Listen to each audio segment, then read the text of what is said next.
Another year has come to an end, and another new year is coming soon. So, I think you all are super excited to start this new year in a fresh way and in a correct way. So, in the next few minutes, let's talk about how can we start this new year in a correct way and in a fresh way.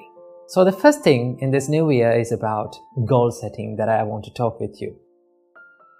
We all have plans for this new year.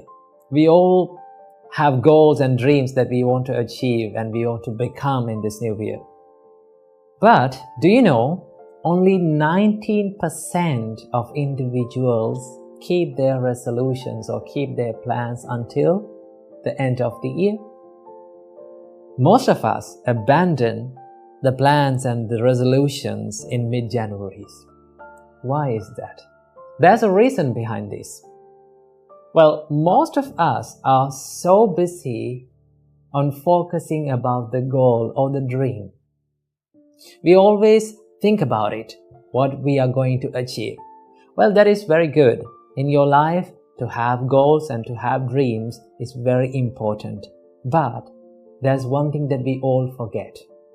And that is, we forget to focus on the procedure or the system. Right? So, instead of focusing and dreaming on the goal, why don't we keep that aside for a little while and focus on the system that we are going to get in? If you can set a goal and divide that goal into little tasks, little day-to-day tasks, then you can achieve them easily. So, it's better to have a big dream or a big goal. Once you set it, what you have to do is just divide it or split it into daily tasks that you can do it every single day. So when you split that, you will get a little and achievable task in each and every day. So once you do it, when you're doing it, you feel that you're on the way to your goal. And you become more motivated and it will become more easy for you to do that. So, what you have to do, instead of focusing on the goal, let's focus on the procedure or the system in this year. Work for that. That is one thing that we have to do. And there's another thing, and that is, we should have moderate expectations about ourselves. Do you know, when we have too high expectations, when we cannot get into those expectations, when we cannot fulfill those expectations, what happens to us? We feel frustrated. We feel that we are not good enough. So, we should not have too high expectations. And also, in the same time, we should not have too low expectations also. When you have too low expectations, what happens to you is, you feel low about yourself. You feel down about yourself. So, what we have to do is, we have to have moderate expectations about us. This is how we can have moderate expectations about ourselves. Instead of thinking about yourself like, I'm going to be the number one, I'm going to be the perfect in this world, why can't we think, I'm going to be the best person that I can be? I'm going to bring the best version of myself. That is what we have to think. We have to have the comparison with ourselves. So, in this new year, we have to compete with ourselves. We have to update ourselves. That is what we have to do. And there is one thing that we all have to focus on in this year, and that is our spiritual value. There are lots of people focusing on these materialistic things. That is okay, but we hardly focus on our spiritual value, our good qualities, our ethics. So, in this new year, try to bring up a good habit or a good ethic or a good spiritual practice to your life and practice it throughout the year. So, if you can do these things, you will be able to have a successful year. So, when you come to the end of this 2023, when you reflect back or when you look back the year, you can be happy about yourself. So these are the little things that we can do in this new year to make it better. Think of this new year like a blank storybook with 365 pages. How you write the first few pages of this book is very important. So for that, you have to start this new year correctly and with a fresh start. And also there's a small request that I have to ask from you. That is, if you've learned a valuable lesson for your life, please let me know in the comments so that I can read them and I also can learn from your experiences. So this is the end of this New Year video. So I wish you all, may all of you have a happy and a prosperous and a wonderful New Year. Namo Buddhaya. Namo Buddhaya. Another year is coming to an end and another new year is going to start.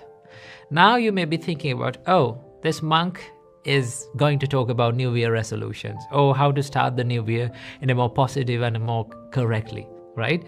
None of them. I'm not going to talk about all those things. In fact, you all know all of your resolutions, what you're going to do in this new year. But today, I'm here to share with you a wonderful spiritual practice that you need to start doing in this new year. And also, not only during the new year, not only on January 1st, but also this should be made a practice that you should do every single day. This should be made a daily practice. So what is this spiritual practice that I'm going to share with you today? It is called, I call it, the silent help. What is it? The silent help. Now, what is the silent help?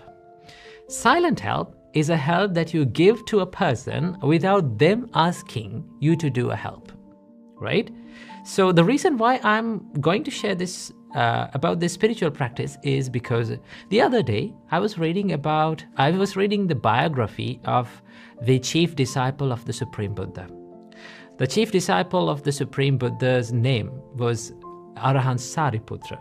Arahant Sariputra's character was so much inspirational and so much wonderful that Buddha himself advised the monks that you should live like Sariputra.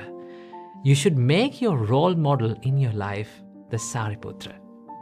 So his character is so much inspirational and so much wonderful.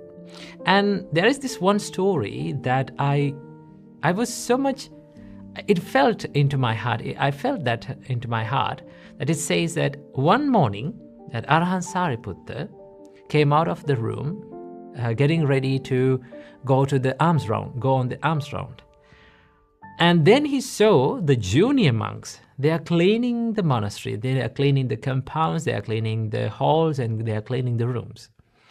What Arahant Sariputra did was he kept his alms bowl aside and grabbed a broom and started cleaning with them, joined them and started cleaning with them. And then after that, after a little while, he kept his broom aside and took his alms bowl again and went on alms round. Now I was wondering that none of the junior monks, none of those monks asked to do that help for them, right? None of them. In fact, no one will ask from a great person like Arahant Sariputra to do such an help, right? Such a help. But Arahant Sariputra understood that what these junior monks are doing. So he thought to offer a little help for them. And that little help meant so much. Maybe it has been meant so much for those junior monks because he is the greatest role model for all of the monks community. But he joined with these junior monks to clean. In the same way, that was a silent help, right? That was a silent help. That meant so much for the person who is receiving that help. So this is the silent help that we all need to practice, right? We need to help someone during the day without waiting them to ask that to do the help for them, right?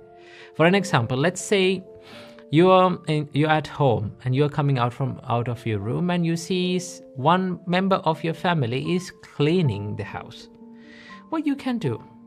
Maybe you can grab a glass of water and give it to that person.